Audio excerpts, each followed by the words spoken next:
Hey guys, how's it going? This is Natenator.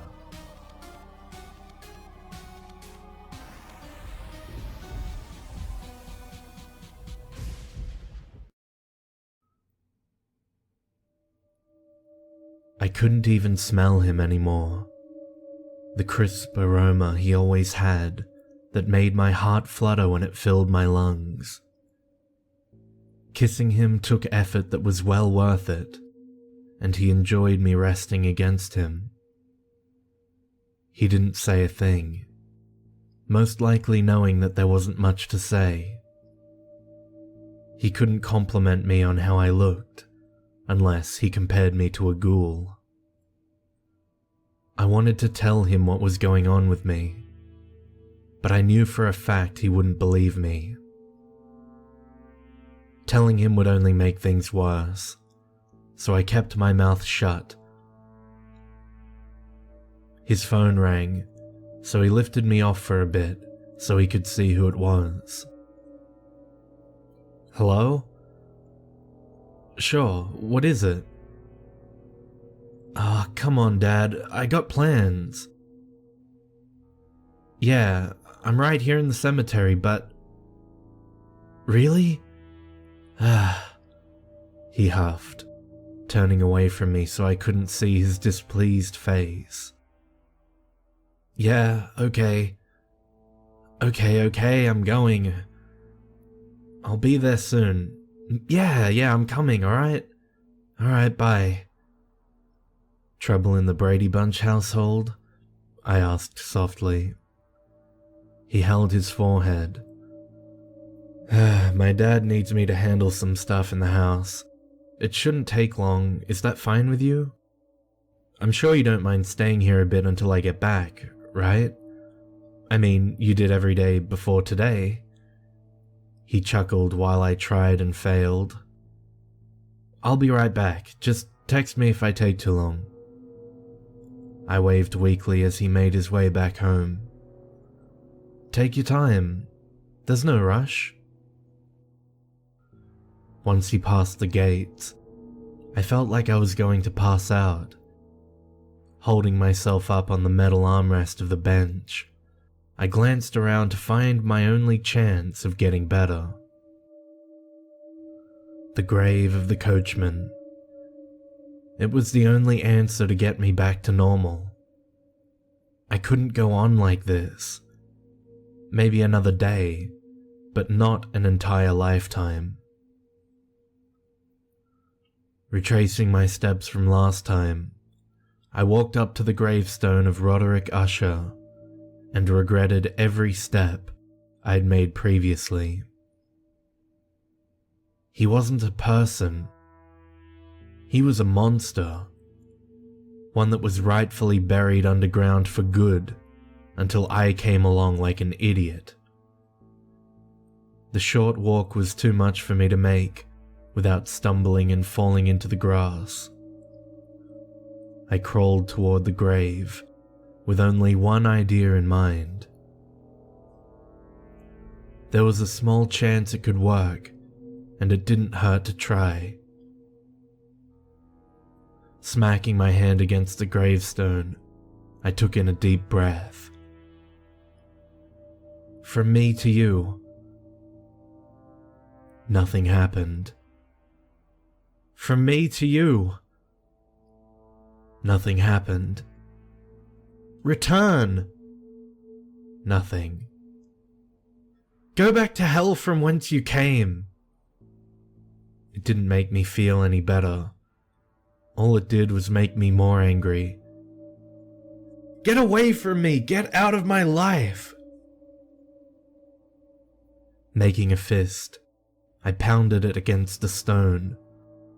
All of the frustration and hatred inside of me, for him and for myself, coming out with one punch after another.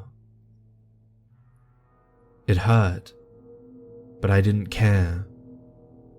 Blood streaking across the face of the hard stone. I had to stop, my knuckles bleeding and my hands shaking uncontrollably. From above, a shadow loomed over me, watching over me as always. "There's nothing you can do to get rid of me," the coachman said in his sickeningly calm voice. "All you can do is fulfill the request."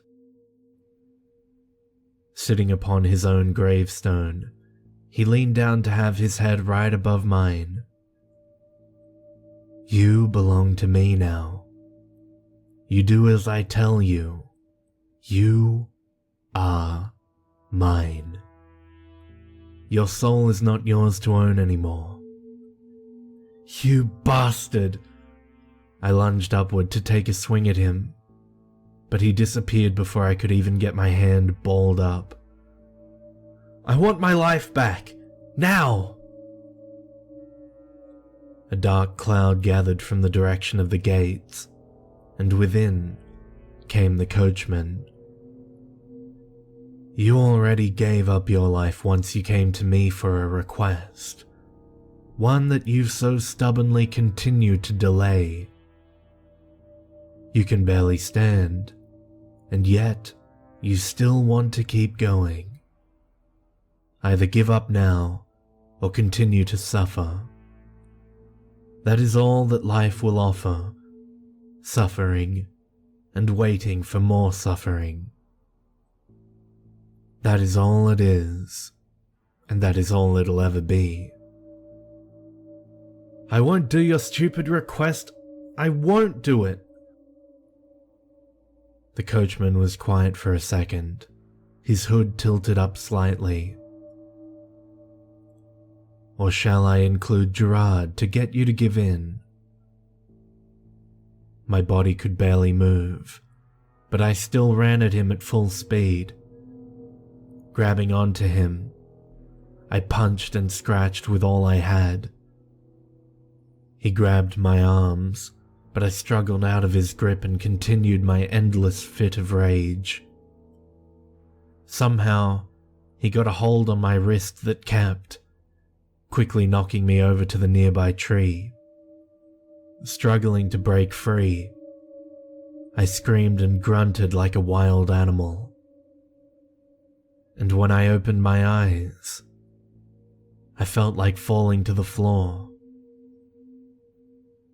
Gerard was holding my arms down, his face covered in scuffs and scratches, one next to his lips bleeding badly. He looked more afraid than I was, his own eyes on the brink of tears.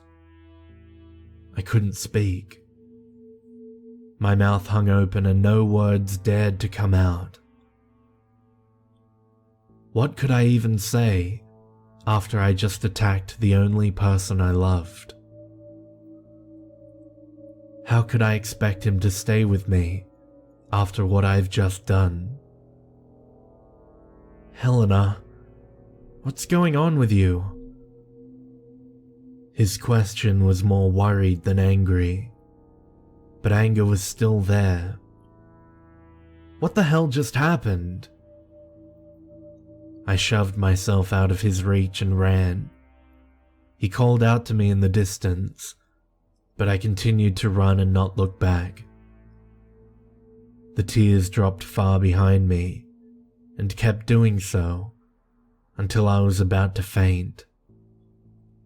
He could have chased me down with ease, but he didn't. He didn't even try to run after me. I knew for a fact that we were done for. The town grew darker the further I walked, heading to who knows where. I didn't care anymore. I just kept going where my feet took me. My head hung lower than ever. People, cars, buildings, nothing mattered around me. All that mattered now was finding a way out. Eventually, I started walking near the water's edge, the street overlooking the river from high above. The street took me to the one bridge out of town, with me being the only one on it. Walking right to the center of the bridge, I stood at the ledge, only one step away from falling right into the dark depths below. There was nothing left for me anymore. With Gerard gone, there was nothing left. The roar of the water was calling me. Finally giving in, and without any second thoughts, I took my last step and my last breath. The fall happened faster than I imagined. No time to even realize I left the bridge up above. Underwater, I thought about the mother that never cared, the father that was never there, the friends I never had, the life I never liked, and the love I would never feel again. Sinking down to the dark bottom of the river, I opened my eyes.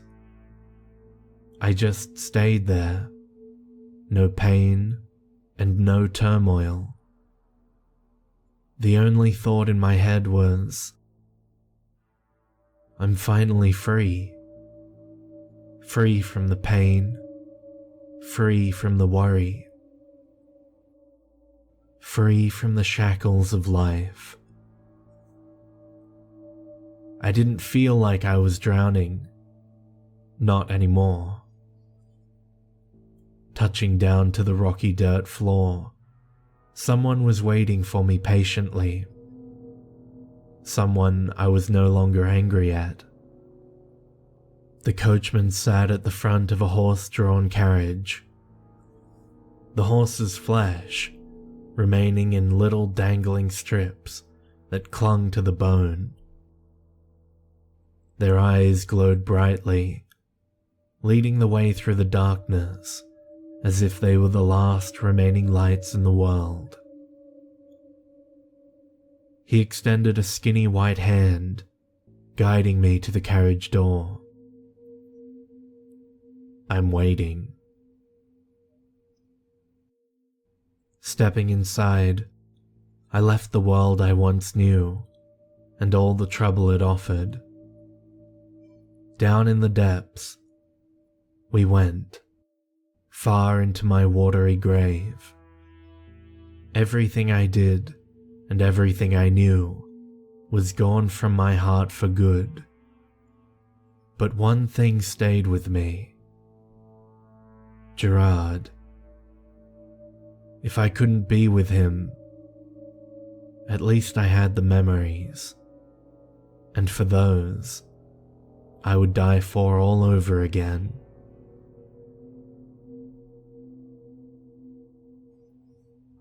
It's been a month. It's been the hardest month I've ever had to deal with. I was half glad there wasn't a funeral. I knew I wouldn't be able to contain the tears if there was one. At least she's closer, and at least now she's in her favorite place.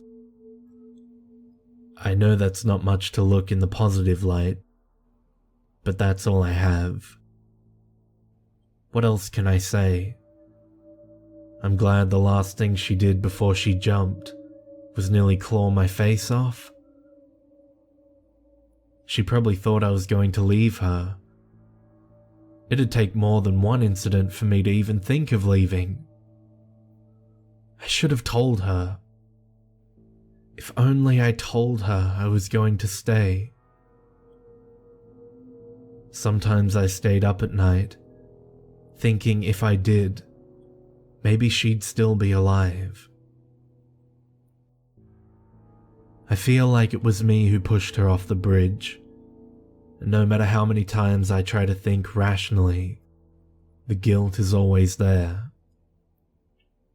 Today, I felt the most guilty.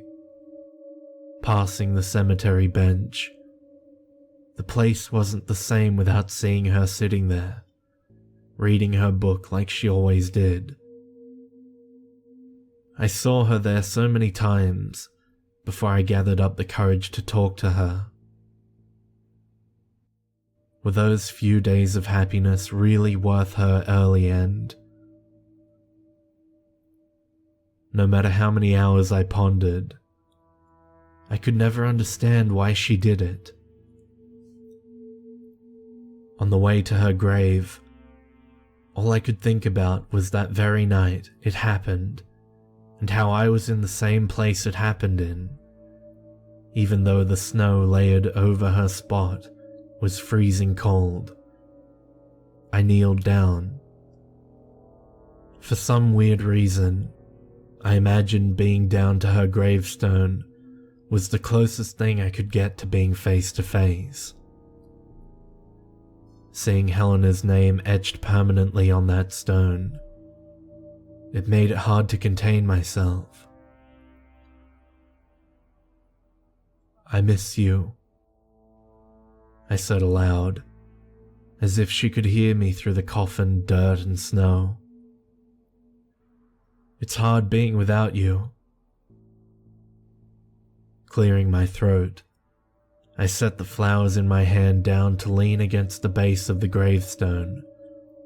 Snow overhead, falling to gently bury them. I've never bothered to visit a grave until now. It wasn't until now that I had a good reason to. "They're black roses," I told her, pretending she was right in front of me. Wishing was more like it. I remembered they were your favorite. It's the least I could do. Consider it a late gift. I set my hand on the cold face of the gravestone, feeling it heat up from my touch. From me to you.